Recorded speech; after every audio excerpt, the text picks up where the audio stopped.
నిత్యానందరెడ్డిపై కాల్పుల ఘటనలో అగంతకుడు వాడిన AK-47 ఎక్కడిదో తెలిసిపోయింది. అది పోలీసులదేనని తేలిపోయింది.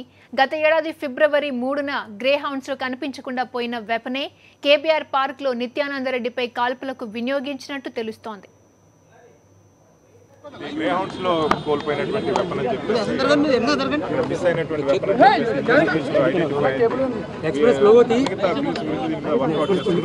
తొందరలోనే ఈ కేసు ఛేదిస్తాం. గుండెల చేతికి ఎలా చేరింది అనేది ఐడెంటిఫై అవ్వలేదు. నార్సింగి పోలీస్ స్టేషన్ కేసు కూడా రిజిస్టర్ అయింది.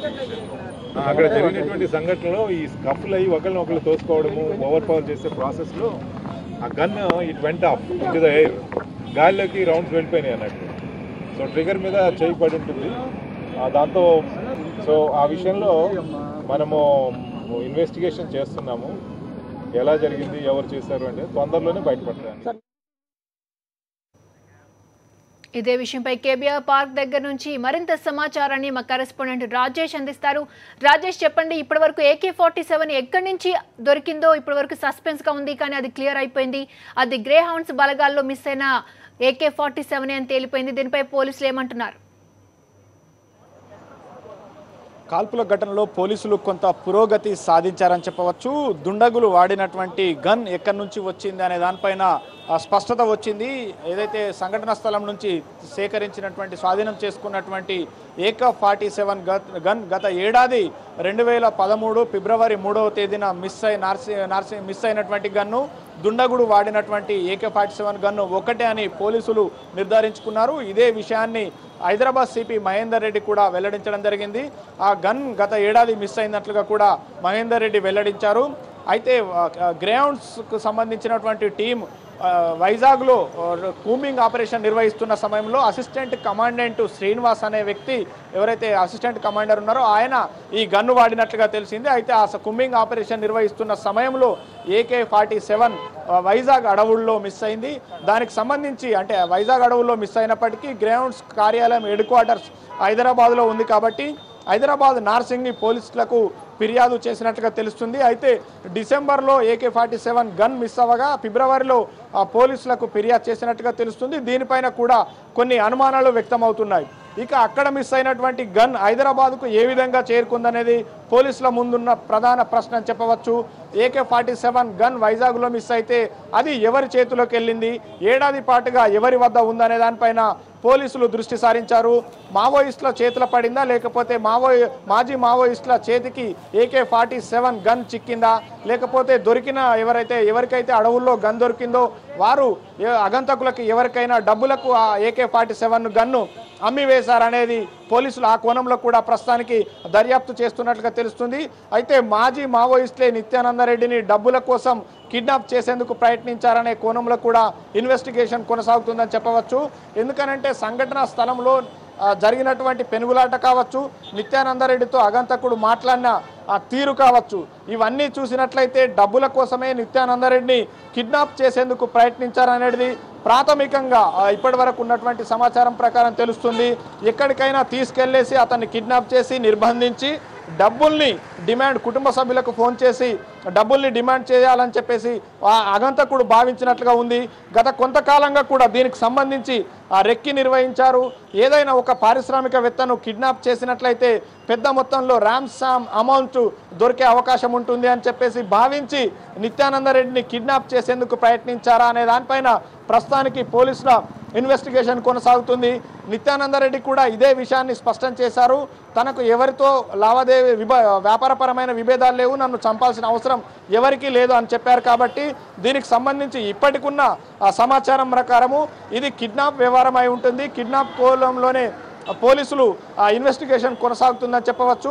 నిత్యానందరెడ్డిని వచ్చినటువంటి అగంతకుడు గుండె పైన AK-47 గన్ పెట్టి పెద్ద మొత్తంలో డబ్బును డిమాండ్ చేశాడు. కారుని ముందుకు పోవేయాలని చెప్పాడు. కాబట్టి కిడ్నాప్ చేసేందుకే ఈ పథకం పన్నారన్నట్లుగా ఒక ప్రాథమికంగా అయితే ఒక అంచనాకు రావడం జరిగింది. అయితే కిడ్నాప్ చేసేందుకు ఎవరు ప్రయత్నించారు, AK-47 గన్ అగంతకుడి దగ్గరికి ఎవరికి వచ్చింది, ఎంతమంది ముఠా నిత్యానందరెడ్డిని కిడ్నాప్ చేసేందుకు ప్రయత్నించారనే దానిపైన ప్రస్తుతానికి ఇన్వెస్టిగేషన్ కొనసాగుతుందని చెప్పవచ్చు. క్రాంతి, రాజేష్, అసలు చిన్న కన్ఫ్యూజన్ ఉంది. 8 రౌండ్స్ కాల్పులు జరిగాయా, 10 రౌండ్స్ జరిగాయా? దీనిపై పోలీసులు ఇంకా క్లారిటీ ఇచ్చారా, ఇవ్వలేదా? అయితే సాక్షి టీవీ ప్రతినిధి మహేష్ సంఘటన స్థలానికి మొదటగా చేరుకున్నారు. అతను కవరేజ్ కూడా దానికి సంబంధించిన ప్రతి కేసుకు సంబంధించినటువంటి కవరేజ్ కూడా చేశారు. కాబట్టి మొదటగా 6 రౌండ్ల కాల్పులు అని చెప్పారు, తర్వాత 8 రౌండ్ల కాల్పులు అని చెప్పారు, ఆ తర్వాత 10 రౌండ్ల కాల్పులని ఇప్పుడు స్పష్టంగా అర్థమవుతుంది. మన ప్రతినిధి మహేష్ చెప్పిన దాని ప్రకారము 10 రౌండ్ల కాల్పులు జరిగాయని చెప్పేసి వెల్లడించారు. దానికి సంబంధించి 10 రౌండ్లకు సంబంధించినటువంటి బుల్లెట్స్ను కూడా పోలీసులు స్వాధీనం చేసుకున్నారు. వాటికి సంబంధించిన విజువల్స్ని కూడా మన ప్రతినిధి మహేష్ తీసుకోవడం జరిగింది. కాబట్టి దీన్ని బట్టి చూసినట్లయితే 10 రౌండ్ల కాల్పులు జరిగినట్లుగా అర్థమవుతుంది. అయితే నిత్యానందరెడ్డి ప్రతిగా కాల్పులు జరిపారా లేకపోతే AK-47 నుంచే 10 రౌండ్ల కాల్పులు జరపడం జరిగిందనే దానిపైన ఇంకా కొంత స్పష్టత రావాల్సిన అవసరం ఉంది. నిత్యానందరెడ్డి మాత్రం తాను కాల్పులు జరపలేదని వెల్లడించారు. అంటే దీన్ని బట్టి దాదాపుగా అంటే AK-47 మిస్ అయిన సమయంలో దాదాపు 33 రౌండ్ల బుల్లెట్లు అందులో ఉన్నాయంటున్నారు. అంటే ఇక్కడ వాడినటువంటి 10 రౌండ్ల బుల్లెట్లు అయితే అక్కడ AK-47 గన్ స్వాధీనం చేసుకున్నారు. ఆ వాడిన 10 రౌండ్ల బుల్లెట్లను స్వాధీనం చేసుకున్నారు. అయితే ఇంకా మిగిలిన రౌండ్ల బుల్లెట్లు ఎక్కడున్నాయి, అక్కడనే వదిలేసి వెళ్ళారా, బ్యాగులో ఉన్నాయా అనే దానిపైన ఇంకా పోలీసులు వివరాలు వెల్లడించలేదని చెప్పవచ్చు. అయితే ఆ దిశగా కూడా దర్యాప్తు కొనసాగుతుంది. మొత్తం 33 రౌండ్ల బుల్లెట్లు AK-47 గన్ మిస్ అయిన సందర్భంలో ఆ బుల్లెట్లు కూడా అక్కడే ఉన్నాయన్నట్లుగా పోలీసులకు ఇచ్చినటువంటి ఫిర్యాదులో గ్రౌండ్స్ అసిస్టెంట్ కమాండెంట్ వెల్లడించడం జరిగింది. అయితే ఫిబ్రవరి 13 నుంచి ఇప్పటి వరకు AK-47కు సంబంధించి నార్సింగ్ పోలీసులకు ఎలాంటి సమాచారం కానీ ఇన్వెస్టిగేషన్లో ఎలాంటి పురోగతి సాధించలేదని చెప్పవచ్చు. అయితే శ్రీనివాస్ నుంచి ఆ గన్ ఏ విధంగా మిస్ అయింది, శ్రీనివాస్ పైన ఏదైనా క్రమశిక్షణ చర్యలు తీసుకున్నారా, అతని పైన ఎక్కడ మిస్ అయింది అంటే అత్యంత నిర్లక్ష్యంగా వివరించారు. ఎందుకంటే కూంబింగ్ ఆపరేషన్ నిర్వహిస్తున్న సమయంలో అసిస్టెంట్ కమాండెంట్గా ఉన్నటువంటి శ్రీనివాసు ఆ గన్ను జాగ్రత్తగా ఉంచుకోవాల్సిన అవసరం ఉంటుంది. ఎందుకనంటే విధుల్లో ఉన్నవారు ఒకవేళ గన్ మిస్ అయినట్లయితే అసాంఘిక శక్తుల చేతిలో పడితే చాలా పెద్ద ప్రమాదం పొంచి ఉంటుంది. ఎందుకంటే అది మామూలు గన్ కాదు, AK-47 గన్ కాబట్టి అసాంఘిక శక్తుల చేతిలో పడితే తీవ్ర ప్రమాదం ఉండే అవకాశం ఉంటుంది. ఆ విధంగా గన్ను ఏ విధంగా మిస్ అయింది, నిర్లక్ష్యం వల్లే ఆ గన్ను మిస్ అయింది అనే దానిపైన పోలీసులు ఆ శ్రీనివాస్ పైన ఏమైనా క్రమశిక్షణ చర్యలు తీసుకున్నారనేది ఇంకా పోలీసులు ఈ వివరాలు మాత్రం వెల్లడించలేదు. క్రాంతి, రాజేష్, ఈవినింగ్ లోగా మేము కేసును ఛేదిస్తామని చాలా కాన్ఫిడెంట్గా చెప్పారు పోలీస్ కమిషనర్. అంటే ఏమైనా అంత కీలక ఆధారాలు ఏమైనా లభించినట్టు మనం అనుకోవచ్చా? ఖచ్చితంగా పోలీసులు ఇప్పటికే కొంత సమాచారాన్ని సేకరించారు, క్లూస్ని కూడా సేకరించారు. ఎందుకంటే ఈ కేసులో ముఖ్యంగా గన్ను ఎవరు వాడారు, ఎక్కడి నుంచి వచ్చిందనే తేలితే కొంత దర్యాప్తు ముందుకు సాగే అవకాశం ఉందని పోలీసులు భావించారు. కాబట్టి కమిషనర్ మహేందర్ రెడ్డి సంఘటన స్థలానికి వచ్చిన సమయంలో అప్పటికే పోలీసులు పూర్తిగా ఇన్వెస్టిగేషన్ చేశారు. ఆ AK-47 గన్ ఎక్కడిది ఏంటనేది పక్కా వివరాలు సేకరించారు. సో గన్ను ఎక్కడిది అనే దానిపైన ఒక స్పష్టత వచ్చింది. దర్యాప్తులో ఆ వివరాలు వెల్లడయ్యాయి. కాబట్టి ఆ గన్ను ఎక్కడి నుంచి వచ్చింది అనేది కూడా తేలిపోయింది. కానీ వాడింది ఎవరు అనే దానిపైన ఇప్పుడు కొంత దానికి సంబంధించిన దర్యాప్తులో ఆ వివరాలు వెల్లడి అయ్యే అవకాశాలు ఉన్నాయి. ఆ దిశగా దర్యాప్తు కొనసాగుతుంది. మాజీ మావోయిస్టుల చేతికి ఆ AK-47 గన్ వెళ్ళింది అయి ఉంటుందని పోలీసులు కొన్ని అనుమానాలు వ్యక్తం చేస్తున్నారు.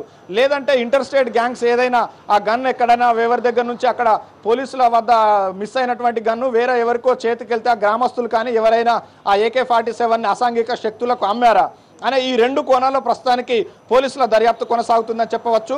ప్రధానంగా ఇప్పుడున్న సమాచారం ప్రకారం ఏదైనా మాజీ మావోయిస్టుల పని అయి ఉంటుంది, కిడ్నాప్ చేసేందుకు ఈ వ్యవహారం నడిపి ఉంటారు, డబ్బుల కోసం ఇదంతా వ్యవహారం జరిగి ఉంటుందని పోలీసులు అనుమానిస్తున్నారు. ఆ దిశగా కూడా దర్యాప్తు ప్రస్తుతానికి కొనసాగుతుందని చెప్పవచ్చు. Kranthi, thanks for the inputs Rajesh. ఎప్పటికప్పుడు డీటెయిల్స్ ఇస్తూ ఉండండి.